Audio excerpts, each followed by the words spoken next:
Welcome to Tech Turks. Today I have Debo with me. Debo is the founder of Doctoora.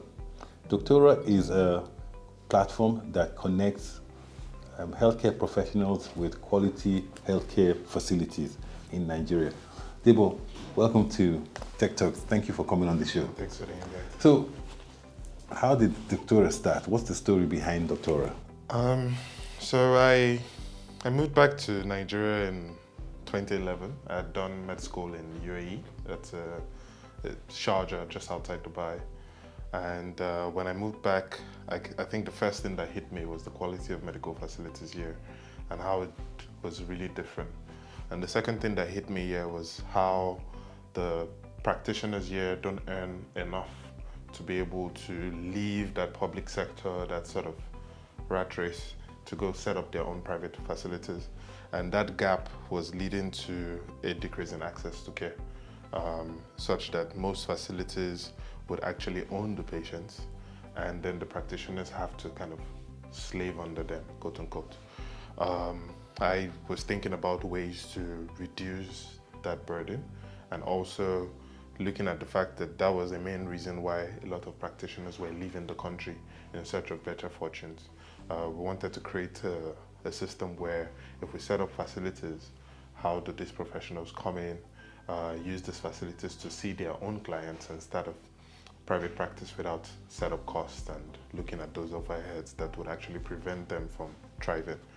My plan was take one of those family properties that I had access to, break it down, set up a center with up to 4 surgical facilities, and then use this as a leverage point such that doctors or surgeons rather would come and use that. The selfish interest there was I wanted to be a neonatal surgeon. Okay. And there was no way I could be a neonatal surgeon in Nigeria. What's a neonatal surgeon for? So a neonatal surgeon is a specialized pediatric surgeon. So pediatric surgeons work on children, but neonatal surgeons work on babies that are still in the womb, maybe from about 3 months, 6 months in pregnancy to the first 28 days of life. So that was it. One center was what I had in mind. Then I got to business school. Fortunately and unfortunately, I chose Imperial College. So we are alma maters. Oh yeah, apparently. I chose that, and so much tech, so much informatics and all that. And after 3 months there, I had met my co-founder Beatrix Wu, who is from Hong Kong, and she had the idea of creating an application that belonged to the patients, and the patients can use that application to carry their medical records around. So all that exposure to informatics and a lot of stuff made us realize that, hey, why don't we set up more centers? So we have a lot of access points, and then have a central tech platform that connects everything, that has the records, but still geared around making sure professionals that were limited as far as Nigeria is concerned. So we have less than 35,000 doctors to serve 200 million plus people. We needed these doctors to roam across more centers and create access without having to burden people with queues, right? So that led to the initial concept around Doctoora. But then we did the financial projections and saw the cost of having to set up these massive centers, that were dreams that we had, and that was a stumbling block. But as with most things that are meant to be, both of us sat in the cafeteria someday. It was a very quiet evening.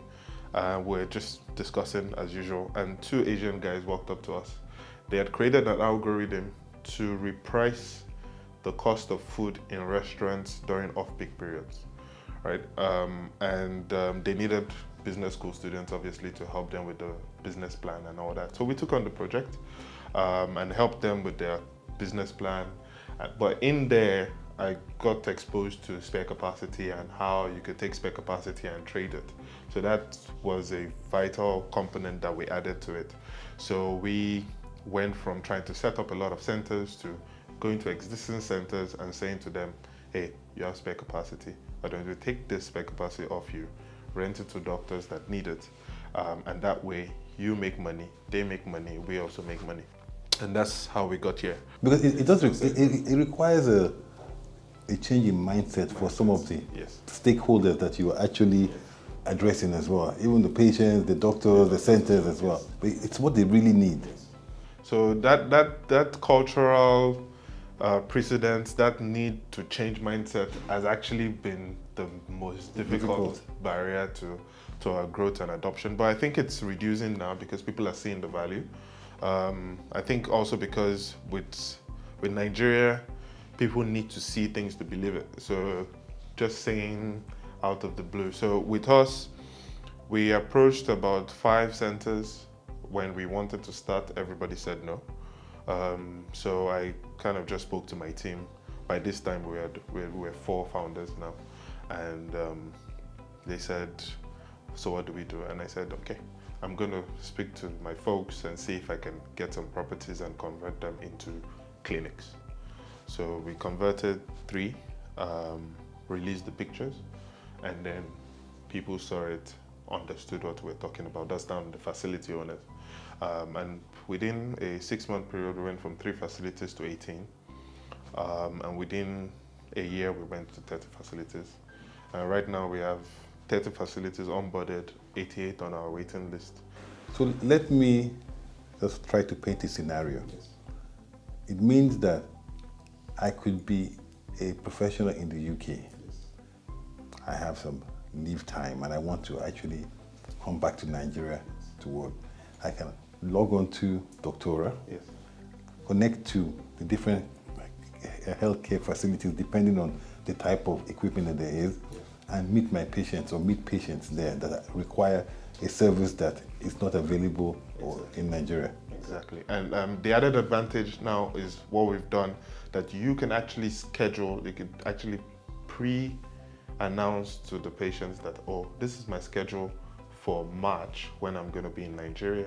I'm going to spend 2 weeks in Lagos, 1 week in Abuja, another week in Ekiti, and then I'm back to the UK.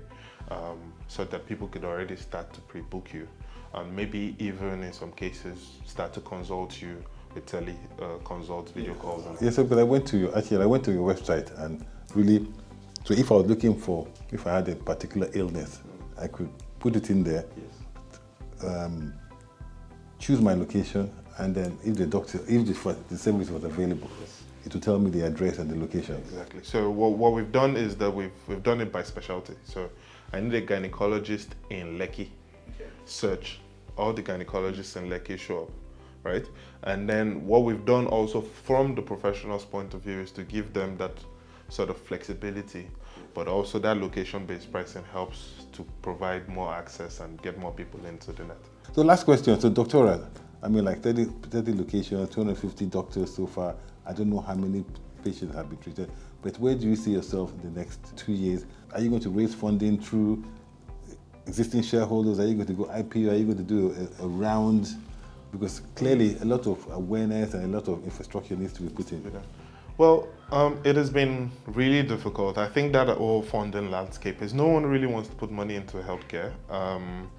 We've been lucky that we are partly a real estate company, so we're getting some interest. The plan really is to build a Pan-African sort of company, especially looking at the West to East Africa belts. All around Sub-Saharan Africa, especially West Africa, there's a serious deficit in terms of health professionals. And what we are trying to achieve is that if we can create the infrastructure and standardize that across that belt, then we create a hub for medical tourism here, because people can now pick Africa as a destination and say, oh, it's so expensive to get this surgery done in the US. My surgeon is here in the US. It's a lot cheaper if both of us book a flight to Nigeria and we go do the surgery in Nigeria and be back in the US when we are fine. I have family in Nigeria, so I can easily get people there to support. So that's really our goal.